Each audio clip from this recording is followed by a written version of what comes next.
Olá, ao senhor e à senhora que estão sintonizados conosco em uma das 34 emissoras que retransmite o Jornal da Justiça, muito obrigado por essa audiência tão qualificada e tão importante para nós. Hoje, mais uma vez, o Jornal da Justiça itinera, o Jornal da Justiça viaja, trazendo novidades, trazendo, enfim, o que está acontecendo no mundo jurídico do Brasil. Hoje nós estamos mais uma vez em Campos do Jordão, no Centro de Convenções do Hotel Senac, do grande Hotel Senac de Campos do Jordão, realizando o JusMed, que é um evento que interage a justiça e a medicina, no sentido não só de aproximá-los, mas muito mais do que isso, é debater temas científicos, temas médicos que possam, evidentemente, trazer luzes, porque a demanda da saúde pública no judiciário é muito grande.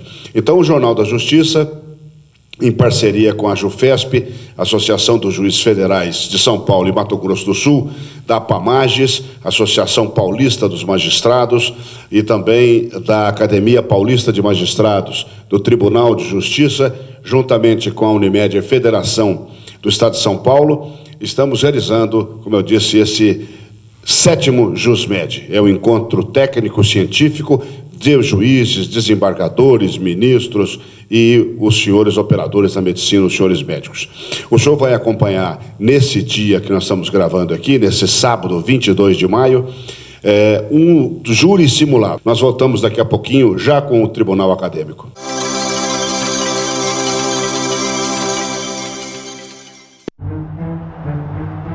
O Brasil é mais que o país do futebol.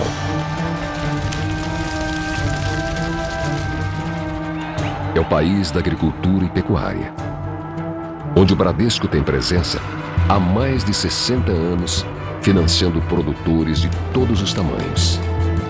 É o país da iniciativa empresarial, com presença constante do Bradesco na vida do pequeno, médio e grande empresário.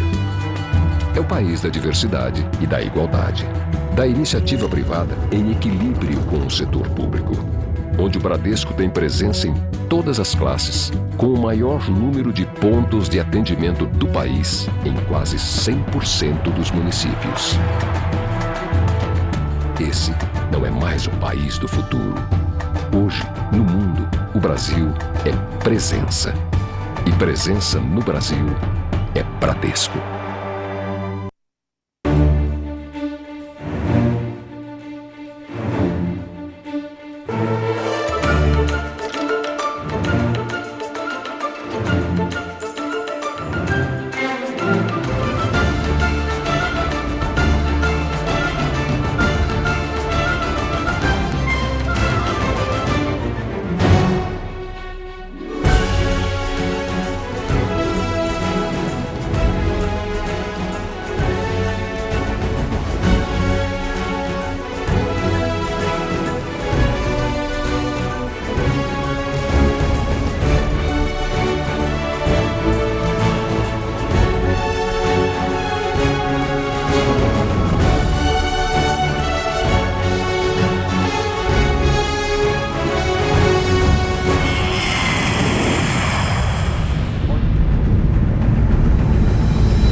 IBA, Indústrias de Artigos Refratários, produtos e serviços de alto nível, com ciência e direcionamento para soluções técnicas e preparo para o constante desenvolvimento de produtos, que identificam o perfil e o procedimento da IBA. Para tal, são utilizadas técnicas inovativas para atender todos os tipos de indústrias, como siderurgia, fundição de metais ferroso e não ferroso, mineração, cerâmicas, vidro, cimento e petroquímicas. IBA, tecnologia e inovação, à frente do seu tempo. Você sabe onde está a força da Unimed? A força da Unimed não está apenas nos seus profissionais altamente qualificados, nem na reconhecida qualidade de seus serviços ou na sua abrangência nacional. Não está somente na sua experiência de 39 anos no mercado, nem em seus 11 milhões de clientes ou em seus inúmeros trabalhos sociais. A força da Unimed está no cooperativismo. Cooperativismo é trabalho em equipe, é a união das partes em função do todo. Cooperativismo é o fiel compromisso em desenvolver, conjuntamente com igualdade e justiça, a saúde da comunidade. Federação das Unimedes do Estado de São Paulo.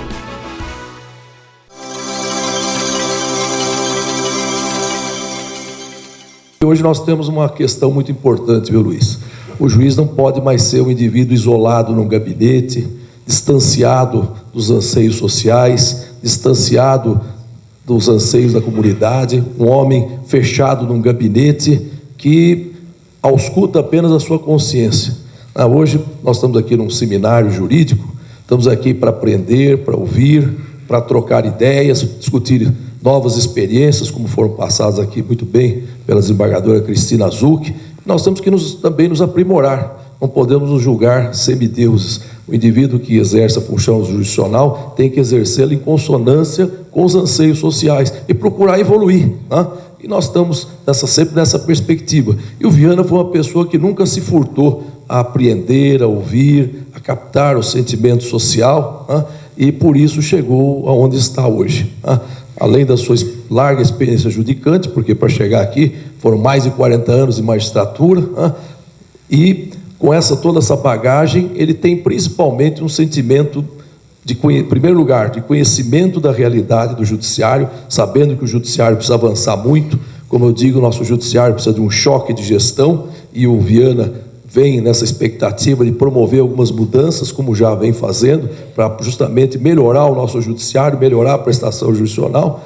E o que é mais importante, o Viana, durante a sua carreira, teve larga experiência na vivência associativa, que é justamente aquilo que a gente faz hoje na PAMAGES, é visitar os juízes, ouvir a sociedade, participar de seminários, de congressos, de encontros, enfim, de tudo aquilo que nos traz, em primeiro lugar, a possibilidade de ouvir, depois, eventualmente, procurar extrair o melhor possível daquilo que ouvimos para dedicarmos essa experiência na nossa atividade diária. E o Viana tem toda essa experiência, toda essa bagagem, foi presidente da Associação Paulista de Magistrados por 2 vezes, presidente da Associação dos Magistrados Brasileiros, exerceu todas as funções administrativas dentro do tribunal, participou de comissões, foi durante muito tempo conselheiro daqueles antigos juizados de pequenas causas, conhece como ninguém a realidade do judiciário, e por essa sua experiência, por essa sua bagagem, só granjeou admiradores, amigos e pessoas que realmente querem o melhor para o judiciário. E eu tenho certeza que nessa gestão, ele, com todas as dificuldades que vai enfrentando, hoje até temos uma mobilização grevista de servidores, mas já com a sua experiência conseguiu aplacar esse movimento com algumas providências que foram tomadas junto ao Executivo, junto ao Legislativo. Estamos fazendo várias gestões conjuntas no âmbito do Judiciário Federal, estamos lá junto ao Supremo, ao STJ, né, fazendo várias gestões. Enfim, eu acho que tudo isso faz com que hoje, mais do que nós tenhamos lá um jurista na presidência do tribunal, nós temos um humanista, e essa humanidade com certeza vai refletir num judiciário melhor. Então eu acho que essa homenagem é muito justa, e eu aqui, em nome da associação, em nome dos 2.500 magistrados em atividade, e mais os magistrados aposentados, tenho a honra de estar aqui homenageando o nosso presidente Antônio Carlos Viana Santos. Parabéns, Viana, por mais essa homenagem. Obrigado, Dr. Paulo Dimas de Pérez Mascaretti, desembargador do Tribunal de Justiça de São Paulo, presidente da APAMAGES, Associação Paulista de Magistrados, que nos falou sobre o Dr. Viana Santos, essa apresentação. Nós estávamos uma vez, eu estou vendo ali o Dr. José Carlos Cossenzo, eminente promotor público, eminente promotor de justiça do Ministério Público de São Paulo, que vai fazer parte do nosso julgamento simulado daqui a pouquinho. Estávamos nós dois, Dr. Carlos César Barbosa e outras pessoas, José Carlos Cossenzo, num almoço em Brasília com o eminente ministro, ex-ministro, ex-presidente do STJ, do STF, o ministro Carlos Geloso. E ele, naquele almoço, nos ensinou uma lição que eu tenho certeza você carrega também. A amizade é como uma plantinha, e ela tem que ser de quando em quando regada, tem que ser cuidada, tem que ser regada, tem que ser protegida. O doutor Viana Santos tem essa característica de cuidar dos amigos, de ser amigo, absolutamente amigo dos amigos, de cuidar dessas amizades como se fosse uma plantinha tenra. Tem uma capacidade imensurável de fazer amigos e, por isso, é uma liderança incontestável, posso afirmar isso com toda tranquilidade, uma liderança incontestável do judiciário, não só paulista, mas de todo o Brasil. O doutor Humberto Jorge Isaac, que é presidente da Federação das Unimed do Estado de São Paulo, faz essa homenagem agora a ele, que tem a procuração de milhares de médicos do nosso Estado. Muito obrigado. Bom, doutor Viana Santos, o que tinha que ser falado em relação ao senhor já foi. E realmente por quem conhece o senhor há mais tempo, porque nós, médicos dirigentes. Mas nesse pastoreio que o doutor Paulo Dimas colocou, em direção à sociedade, estávamos nós, dirigentes de cooperativas, que, intermediados pelo Luiz Maurício, conseguimos um espaço, e esse espaço faz com que essa homenagem seja, por nossa parte, realmente merecida, e nós estamos muito orgulhosos hoje de estar aqui com o senhor, com todos os magistrados presentes, ter construído junto essa amizade grande que o Luiz Maurício favoreceu nos contatos, nos enche de orgulho. Então, nós queríamos, doutor Viana, dizer, e eu vou ler aqui, nada mais merecida, a Unimed do Estado de São Paulo, Federação Estadual das Cooperativas Médicas, homenageia o excelentíssimo senhor desembargador Antônio Carlos Viana Santos, em reconhecimento aos excepcionais serviços prestados em prol da cidadania, da democracia e da justiça. Humberto Jorge Isaac, presidente da Federação. Queria que o senhor, singelamente, uma homenagem singela desse cartão, o senhor soubesse que os 21 mil médicos cooperados do Estado de São Paulo sentem muito felizes com o senhor na posição que está e esperam, com certeza absoluta, que a sua gestão seja, para a democracia do Brasil, um marco. Então, está aqui o cartãozinho do senhor.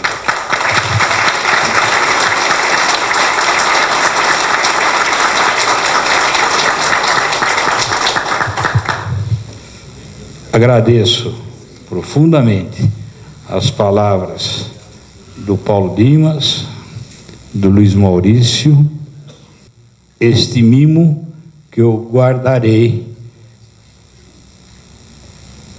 com toda a honra e no fundo do meu coração. Sou sincero, eu não sabia nada disso, tanto é que eu tinha ido aí tomar um pouco d'água e estou retornando quando já está aqui o palanque desses meus amigos sinceros e profundos. Muito obrigado a todos. Tenho certeza que existe toda uma expectativa com relação agora ao nosso julgamento acadêmico, nosso júri simulado. Eu vou pedir para que imediatamente, Sua Excelência, desembargador presidente do Tribunal de Justiça de São Paulo, doutor Antônio Carlos Viana Santos, tome o seu lugar de presidência. Vou formar, na sequência, o júri, pedir novamente para que a eminente desembargadora federal Vera Joukowski faça parte.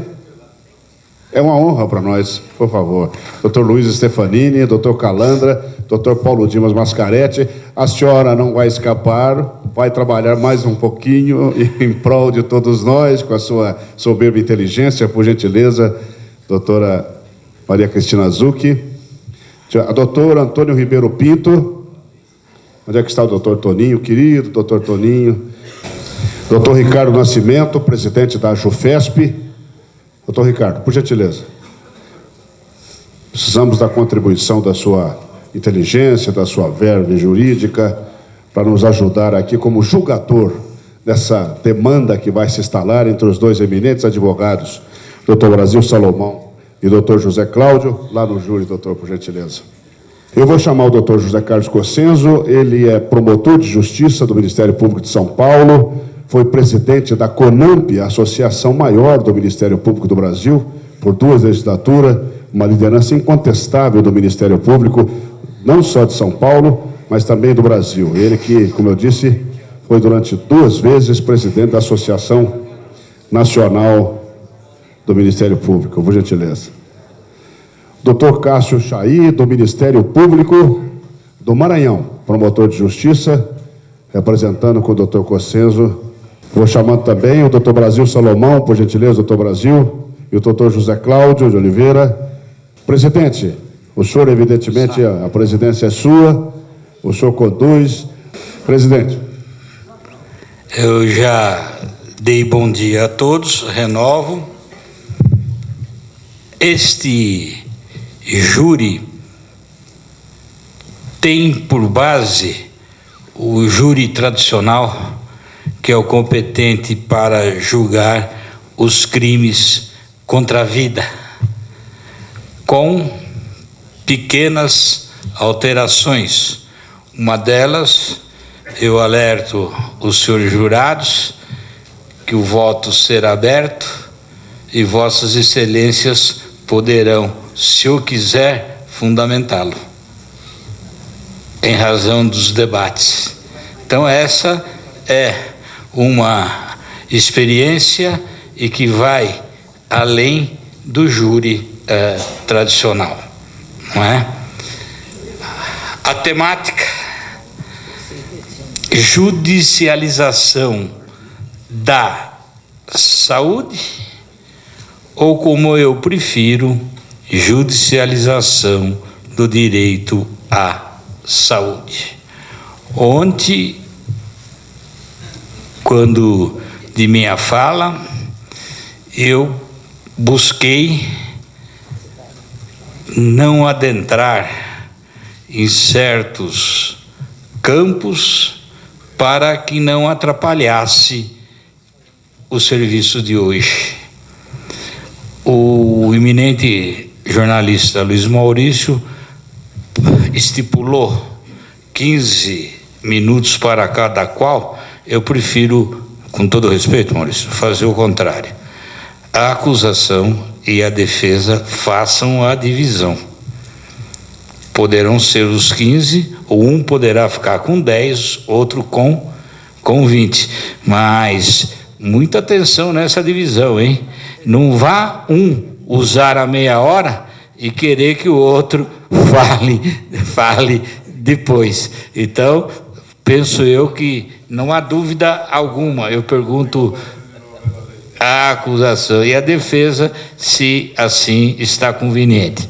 Então vamos dar início, se não houver nenhuma indagação dos senhores jurados e nem dos debatedores, nós iremos começar com a primeira meia hora, o que não é bem uma acusação, o que poderemos chamar de acusação, só para não fugirmos muito do júri tradicional. Com a palavra, o doutor Cossenzo e o doutor Cássio. Excelentíssimo senhor doutor Viana Santos, acho que até para a economia do tempo, eu só queria fazer minhas palavras do Paulo Dimas e que representa os anseios de todos nós aqui. Vossa Excelência já é uma homenagem pela própria história de vida. Tive honra de conhecê-lo desde os primórdios da presidência da APAMAGES, depois da MB, e a sua história para a construção e o aperfeiçoamento da magistratura brasileira. E posso dizer, também encerrando uma única frase, tenho uma honra muito grande de ser seu amigo, presidente. Obrigado. Excelentíssimos senhores defensores, doutor Brasil Salomão, doutor Luiz Cláudio, queria também, dessa mesma forma, e aproveitando a oportunidade, registrar meus respeitos à Ordem dos Advogados do Brasil, que ao lado da imprensa livre deste país, pode certamente ser chamada como quarto poder. E, como se fosse realmente o júri, né, eu vou me dirigir àqueles que efetivamente vão definir, aos ilustres integrantes deste Conselho de Sentença. E que Conselho de Sentença? Presidido pelo presidente do Tribunal do Júri, desembargadores federais, desembargador, presidente das duas maiores entidades de classe da magistratura, federal e estadual. Cumpre-me, então, apenas então somente, tentar, ao menos, desincumbir desse papel. Eu começo de uma forma também diferente. Vou usar uma historinha, pelo menos diz a lenda, que um dia o Rui Barbosa disse o seguinte: ele chegou na casa dele, ouviu um barulho e surpreendeu uma pessoa com 2 patos de estimação dele debaixo do braço. O cara estava surrupiando os patos. Eu vou ler porque, evidentemente, eu não tenho condição de decorar as palavras que ele disse. Ele disse: ó bucéfalo anácrono, o que fazes com meus bípedes palmípedes? Se a ânsia decorre de famélios crimes, transijo. Todavia, se o intento de contrariar a adição, tomado de ânimos furante, demonstrada axilarmente, própria dos famigerados larápios, que agem a sorrelfa e a socapa, dar-te-ei um golpe no alto de sua sinagoga, com minha bengala fosfórica, cujo resultado é convertê-lo à enésima potência do zero que representa o nada. O ladrão disse: doutor, mas o que eu faço? Eu levo ou deixo os patos? Então, foi mais ou menos isso que eu acho que é hoje aqui. A nossa situação é basicamente semelhante. Por quê? Apesar da imensidão de palavras, de frases, de raciocínios, de ideias, o conflito sobre a judicialização da saúde, ela é permanente. Não há como nós fugirmos a esse lugar comum. E ontem eu assisti com muita atenção, não só com atenção, mas trocando ideia com as pessoas que me cercavam, o doutor Humberto, que expôs sobre o excessivo e injustificado número de liminares expedidos por juízes de todo o país, que, ao seu ver, há necessidade de uma grande aproximação entre o judiciário, que tecnicamente não conhece os meandros da saúde, segundo a sua exposição, e fundamentalmente educá-los, evidentemente, no âmbito da saúde, evitando o excesso de liminares e reduzindo o prejuízo.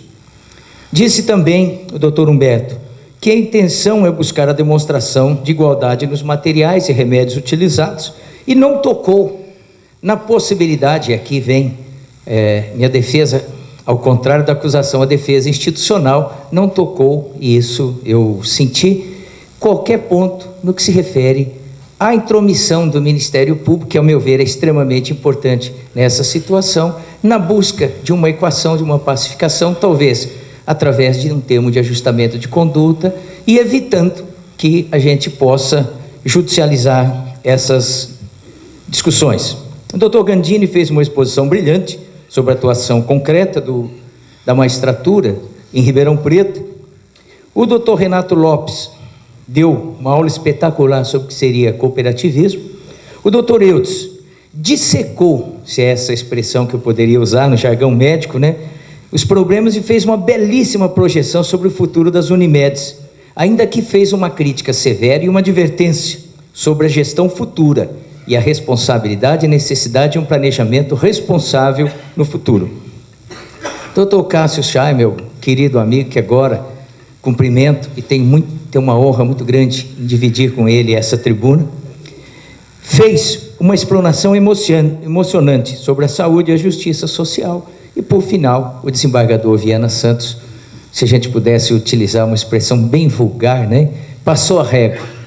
Ele explicou efetivamente qual é a problematização da judicialização da saúde no âmbito privado, principalmente no âmbito público e depois no âmbito privado.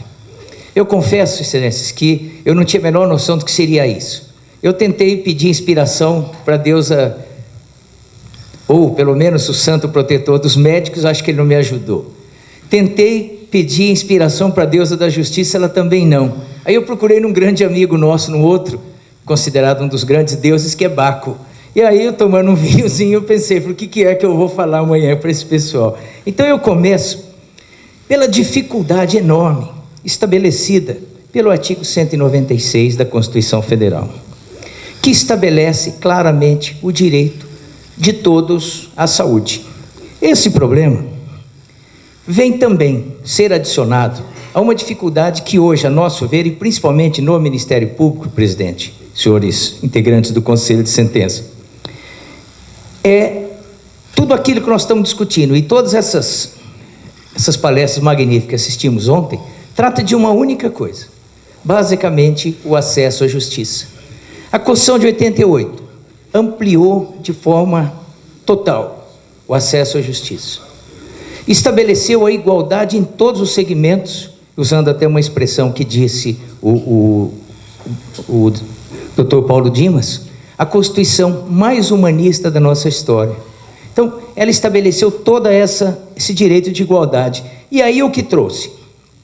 Hoje, qual é a situação que nós temos no país? Nós temos a socialização da pobreza, que todos nós sabemos. Nós temos o assistencialismo legal. É que é uma diferença muito grande, e aqui eu peço, talvez ainda que silente, o depoimento, posso dizer, bem silente, de cada um dos senhores que conhece os problemas sociais desse país que é um continente. Há uma diferença brutal entre o que se pode dizer a judicialização da saúde no estado de São Paulo e no estado do Maranhão, um dos estados mais pobres da federação, onde juiz e promotor não pode morar na comarca, que grande parte das cidades não tem água encanada, não tem esgoto e tem privada de buraco, se alguém quiser ali ficar. Ali sim o que a gente vê, a pobreza. Há uma diferença brutal entre aquilo que a gente pode falar nesse país continente. Então, com base nisso, o que é que nós temos hoje? Nós temos um assistencialismo absolutamente declarado, e ao contrário desse país europeu que nós moramos, que nós residimos, nós temos países, insisto, esses estados são quase que países absolutamente pobres, onde o acesso é nenhum. O que aconteceu? Há um claro assistencialismo em troca de eventual Bolsa Família, Bolsa Emprego e essa coisa toda. Então não há interesse do cidadão que trabalha no fundo do Piauí, puxando o cabo seco da enxada, ganhando R$150 por mês, se ele não trabalhar, ele vai ganhar 400. O que é que isso traz para a gente? Claro, a informalidade do emprego, absoluta ausência de contribuição para a Previdência, que o desembargador Viana Santos sabe muito bem que trabalhamos junto em todas as reformas da Previdência, e que amanhã esse rombo vai ter que ser socializado. Não há outra alternativa. Pois bem, temos um outro problema, que é o noviciado. Isso eu estou colocando todos os pontos para eu tentar fechar a parábola. Nós temos um problema muito sério, e principalmente no Ministério Público, que hoje também ele vai para a magistratura, ou seja, o noviciado nas carreiras. O governo estabeleceu qual é a forma de se ingressar nos concursos públicos. Uma vez que a Lei de Responsabilidade Fiscal engessa a magistratura e o Ministério Público, nós não podemos mais selecionar pessoas de experiência, porque eles vão trabalhar 15, 20 anos, vão aposentar e o resto da vida a instituição vai pagar. O que é que nós temos que fazer? Selecionar pessoas jovens e a partir daí moldar a sua faceta à instituição. E isso traz um prejuízo muito grande, porque nós temos hoje a elite intelectual da área jurídica ingressando na magistratura e no Ministério Público sem experiência nenhuma. E aí advêm os conflitos que todos os senhores estão presenciando. Há uma diferença muito grande entre um juiz de grande experiência deferir ou não uma liminar, como nós vimos ontem a história do Gandini, e um juiz substituto que ainda que conheça tecnicamente mais que qualquer um que está com a teoria na cabeça, não tem essa facilidade da experiência. Outro ponto, a judicialização em todos os segmentos, como bem nós vimos, ela é péssima em todos os sentidos. O que se pretende de uma Constituição absolutamente democrática é que cada segmento, dentro da divisão dos poderes, dessa separação, cada um cumpra a sua parte. Mas nós temos um Congresso hoje, o Congresso hoje está com a sua imagem absolutamente derrocada. Eu me lembro, Viana, logo depois da promulgação da Carta de 88, Ulisses Guimarães disse o seguinte: essa foi a pior legislatura que eu já conheci, ela só será superada pela próxima. Então, isso é claro e permanente. O Congresso está em crise permanente, a produção é zero. Hoje a média do Congresso Nacional não chega à aprovação de três projetos de lei no mês, com mais de 12 mil proposições na fila. Então, o que é que nós esperamos disso? Nós temos que, infelizmente, esperar que um poder, que é aquele que tem que definir esse equilíbrio entre os poderes, que é o judiciário que define essa situação. Ontem, na palestra do Dr. Viana, ele lembrou da questão do nepotismo. Mas eu lembro aqui para os senhores, principalmente aos integrantes do Conselho de Sentença, magistrados, que nós temos dois problemas muito sérios em decorrência da judicialização da política. Primeiro, a questão das algemas. O Supremo determinou que não pode usar algema, mas não legislou e ninguém sabe como é que faz. Cada juiz resolve a sua situação.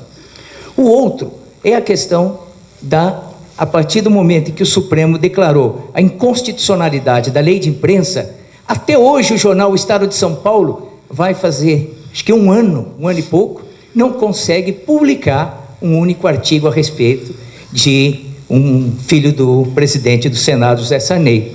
Ou seja, a judicialização foi boa num ponto e foi ruim no outro. E é isso que nós vivenciamos. Pois bem, nós temos hoje aquilo que se chega no ponto crucial do debate. Alguém poderia supor, a um primeiro lance de vista, que nós estamos diante de uma colisão de valores ou de interesses. De um lado, o direito à vida e à saúde, e de outro, a separação dos poderes, os princípios orçamentários e a reserva do possível. A realidade, contudo, ela é muito mais dramática. É um texto que eu fui elaborando, mas não tinha condição de dizer. O que está em jogo nessa complexa ponderação aqui analisada é o direito à vida e à saúde de uns versus o direito e a vida e a saúde de outros. Não tem outra saída. Não há solução juridicamente fácil, nem moralmente simples nessa questão.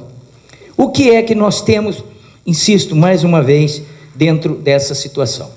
Hoje, nós acolhemos, quando eu digo nós, o mundo jurídico, praticamente acolheu a teoria dos princípios, que se acha associada à teoria dos direitos fundamentais. E esses princípios abrigam um direito fundamental, um valor fim, que é o valor à vida e principalmente o direito à saúde. Nós temos, rapidamente eu vou tentar, excelência, como esse constitucionalismo traduz respeito aos direitos fundamentais. E aí fica aquela dúvida: o judiciário pode ou não interferir nos outros poderes? Aqui, a resposta será afirmativa sempre que o judiciário estiver atuando inequivocamente para preservar um direito fundamental previsto na Constituição ou dar cumprimento a alguma lei existente. Vale dizer, para que seja legítima a atuação judicial, não pode expressar um ato de vontade própria do órgão julgador, precisando sempre reconduzir-se a uma prévia deliberação majoritária do constituinte, ou seja, do legislador. Eu não vou falar sobre a evolução da saúde no Brasil, porque todos já viram a discussão ontem, mas eu vou tentar aqui, eu anotei, de acordo com o que a gente verifica hoje, as críticas que nós temos à judicialização da saúde. Primeira crítica que se fala, verifica claramente no artigo 196 da Constituição. Dizem os críticos que essa é uma tarefa dos executores, dos políticos, e não do judiciário. A segunda crítica: a determinação da entrega de medicamentos grátis altera o modelo da Constituição Federal estabelecida em 88. A terceira crítica: a ausência de deliberação ou de legitimidade democrática do judiciário. Esses críticos entendem que o judiciário não tem a legitimidade que vem do povo para representar de uma forma clara e política a Constituição. A quarta crítica, ela estabelece no campo rigorosamente financeiro. Qual é? Os recursos são poucos e a política é elaborada para se aplicar dentro da expressão na reserva do possível. E, finalmente, que as decisões judiciais provocam a desorganização na administração pública. Estas são as críticas claras que nós temos hoje quanto à judicialização da saúde, ou, como diz Sua Excelência, a judicialização do direito à saúde. Portanto, só para encerrar, nós temos, a meu ver, não há como, senhoras e senhores, apesar de eventual crítica, da dificuldade de intromissão do judiciário, que certamente não queria também se meter nas questões de ordem claramente política, O poder não queria, e eu tenho certeza absoluta, dentro dessa vivência, que não há um único magistrado que queria interferir numa situação que deveria ser decidida claramente entre os demais poderes, principalmente o executivo, nos 3 âmbitos que deveriam resolver essa questão. O que é a minha conclusão? Que nós deveríamos ter alguns parâmetros. Por exemplo, o judiciário só pode determinar a inclusão em lista de medicamentos ou atos que eficácia comprovada, excluindo-se eventuais experimentos ou alternativos. O outro, que o judiciário deverá optar por substâncias e atos disponíveis no Brasil. O terceiro, o judiciário deverá optar por medicamentos e materiais, medicamentos genéricos e materiais de efetivo custo menor, para evitar essa grave disfunção. O judiciário deverá considerar se o medicamento e os serviços são indispensáveis para a manutenção da vida. E por final, concluindo, as pessoas necessitadas, agora de ordem rigorosamente jurídica, devem postular judicialmente em ações individuais os medicamentos constantes em listas elaboradas pelo poder público, e neste caso o réu da demanda deverá ser um ente federativo, a União, o Estado e o município. No âmbito das ações coletivas ou ações abstratas de controle de constitucionalidade, será possível discutir a inclusão de novos medicamentos. Tal inclusão, contudo, deve ser excepcional, uma vez que as complexas avaliações técnicas de ordem médica, administrativa e orçamentária competem primariamente aos poderes legislativo e executivo. E, finalmente, nas discussões travadas em ações coletivas ou abstratas para a modificação das listas, o judiciário só deve determinar que a administração forneça medicamentos de eficácia comprovada, excluindo-se os experimentos e os alternativos. Senhoras e senhores, fica difícil para um promotor do júri que fala 2 horas sem qualquer responsabilidade para com um conselho de sentença dessa envergadura, até porque é o seguinte, no conselho de sentença, só me permita, Chay, fazer essa colocação. No júri, nós sempre dissemos ao magistrado, ao juiz de fato, Vossas Excelências podem julgar de acordo com as vossas consciências, de acordo com as provas dos autos. Agora, quem sou eu para dizer para cada um desses desembargadores qual é a forma que eles podem julgar? Então, o que eu coloco aqui, apenas e tão somente, finalizando, eu sou promotor de justiça, não sou promotor de acusação. O Ministério Público não é um mero órgão hoje acusador. Nós promovemos a justiça. Muitas vezes a justiça, no tribunal do júri, eu faço isso muito, é pedir absolvição. Nesse caso, eu estou buscando o meio termo, não estou buscando nem a absolvição, nem a condenação. O que é que nós estamos pedindo? O reconhecimento. Que é pena que essa relação conflituosa, mas a judicialização não é, ainda que não seja o melhor caminho, ela tem, infelizmente hoje, para os senhores médicos, hoje, em decorrência da aplicação do artigo 196 da Constituição Federal, hoje a judicialização, ainda, insisto, que ainda que tenha muitas críticas, a judicialização ainda tem muito mais prós do que contra. Muito obrigado. Passo a palavra para o meu... Excelentíssimo senhor presidente desta sessão, doutor Viana, saúdo o conselho de sentença na pessoa da doutora Vera Djukovski. É um prazer revê-los novamente aqui. Colegas que representam a magistratura imperante, doutor Salomão, doutor Cláudio, senhoras e senhores. A Constituição Republicana de 88 diz claramente no artigo 5º, inciso 35, nenhuma lesão ou ameaça a direito será subtraída da apreciação do Poder Judiciário. A primeira questão que devemos deixar esclarecida é: a que serve o Poder Judiciário? Mais amplo ainda, a que serve o direito? O direito na modernidade, nessa nossa modernidade, representa a institucionalização da violência, cuja não podemos mais efetivar por nossas mãos, e recorremos à ficção do direito para que estabeleçamos critérios de justiça.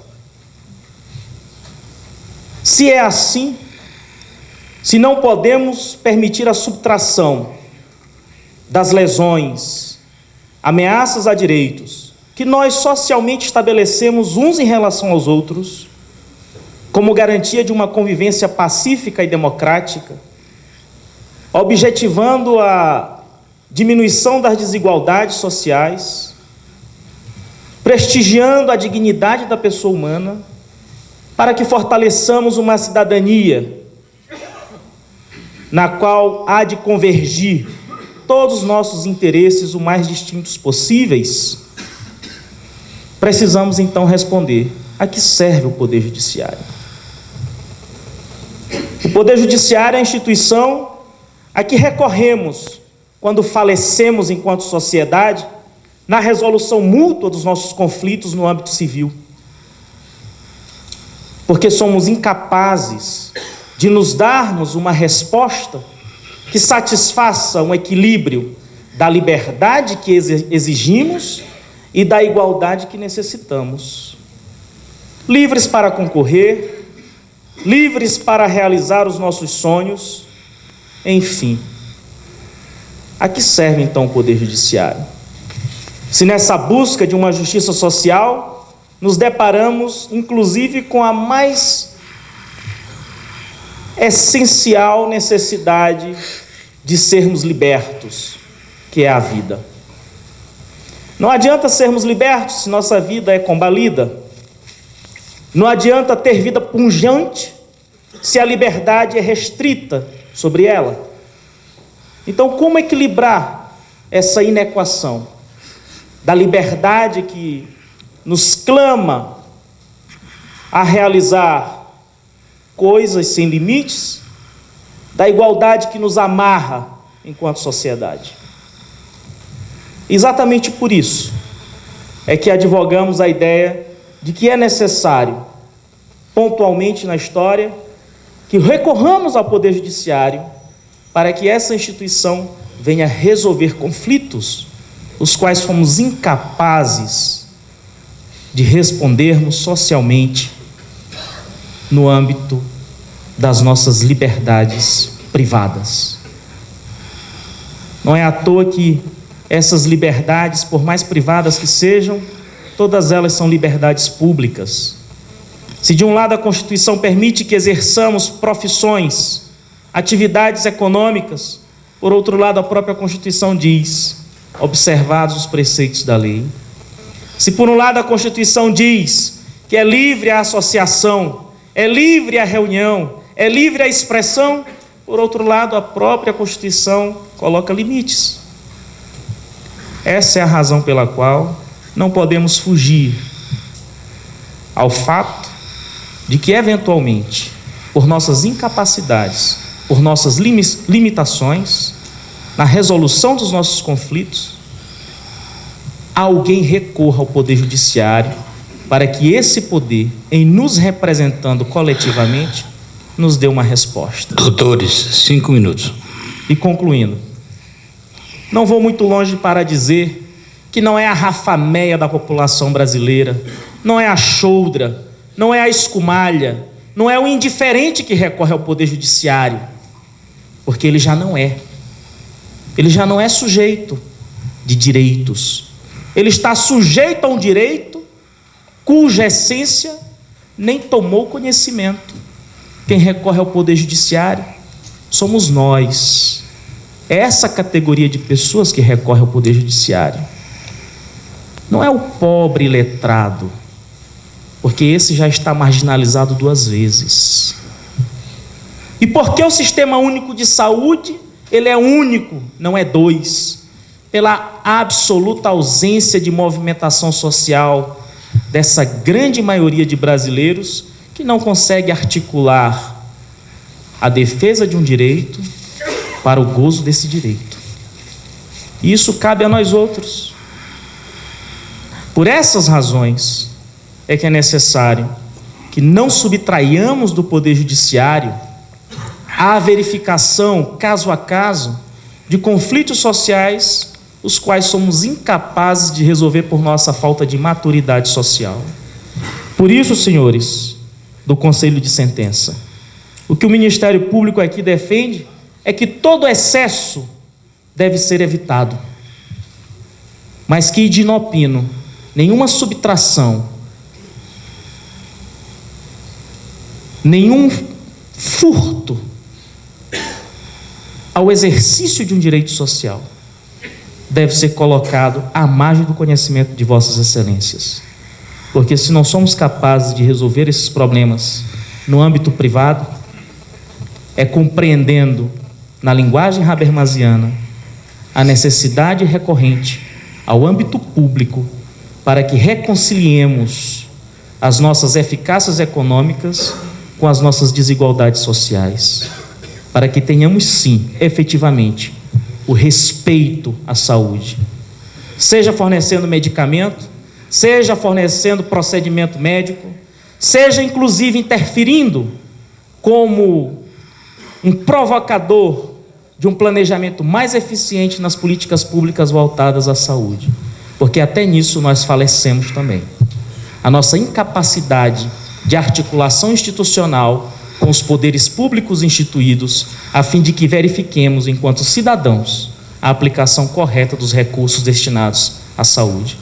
Por essas razões, que não podemos permitir a subtração do conhecimento do Poder Judiciário das lesões. Porque o legislador, ele não tem condições de prever todas as possibilidades de vida.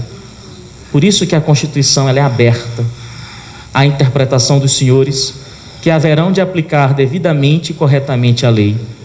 Porque, parafraseando o próprio Rui Barbosa, se justiça não se exige, não se pede, se requer, saúde também.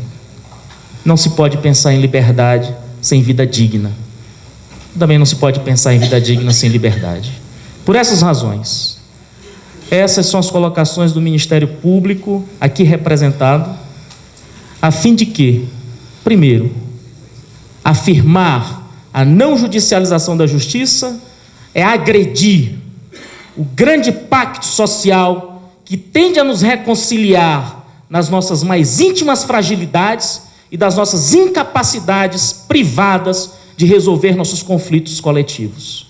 Por essas razões, pedindo todas as venhas, que seja reconhecida a constitucionalidade do inciso 35 do artigo 5º da Constituição Brasileira e, de consequência, ser reconhecida a capacidade e a possibilidade da intervenção pelo Poder Judiciário na resolução das violências concretas praticadas contra a subtração dos serviços de saúde a quem necessita. Muito obrigado.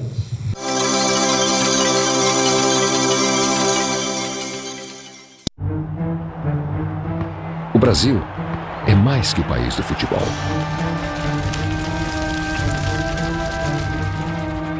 É o país da agricultura e pecuária, onde o Bradesco tem presença há mais de 60 anos, financiando produtores de todos os tamanhos. É o país da iniciativa empresarial, com presença constante do Bradesco na vida do pequeno, médio e grande empresário. É o país da diversidade e da igualdade, da iniciativa privada em equilíbrio com o setor público, onde o Bradesco tem presença em todas as classes, com o maior número de pontos de atendimento do país em quase 100% dos municípios. Esse não é mais o país do futuro. Hoje, no mundo, o Brasil é presença. E presença no Brasil é Bradesco.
indústrias de artigos refratários, produtos e serviços de alto nível, consciência e direcionamento para soluções técnicas e preparo para o constante desenvolvimento de produtos, que identificam o perfil e o procedimento da IBA.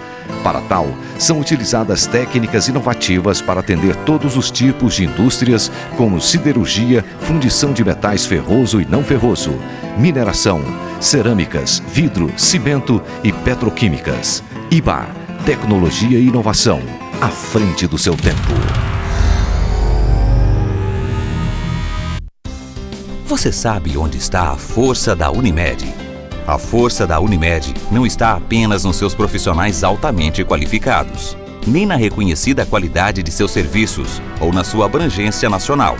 Não está somente na sua experiência de 39 anos no mercado, nem em seus 11 milhões de clientes ou em seus inúmeros trabalhos sociais. A força da Unimed está no cooperativismo. Cooperativismo é trabalho em equipe, é a união das partes em função do todo. Cooperativismo é o fiel compromisso em desenvolver, conjuntamente com igualdade e justiça, a saúde da comunidade. Federação das Unimedes do Estado de São Paulo.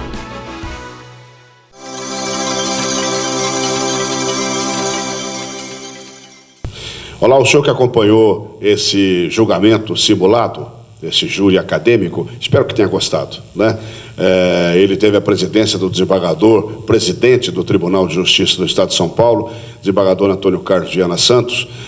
No Ministério Público atuaram o doutor José Carlos Cossenzo, do Ministério Público de São Paulo, o doutor Cássio Chaí, do Ministério Público do Maranhão, e como advogado, o doutor João Flávio e o doutor Brasil Salomão. Espero que o senhor tenha gostado. A semana que vem a gente continua com esse programa, cujo réu nesse tribunal aqui, nesse julgamento, é a judicialização da saúde. Então a gente volta a semana que vem. Até lá.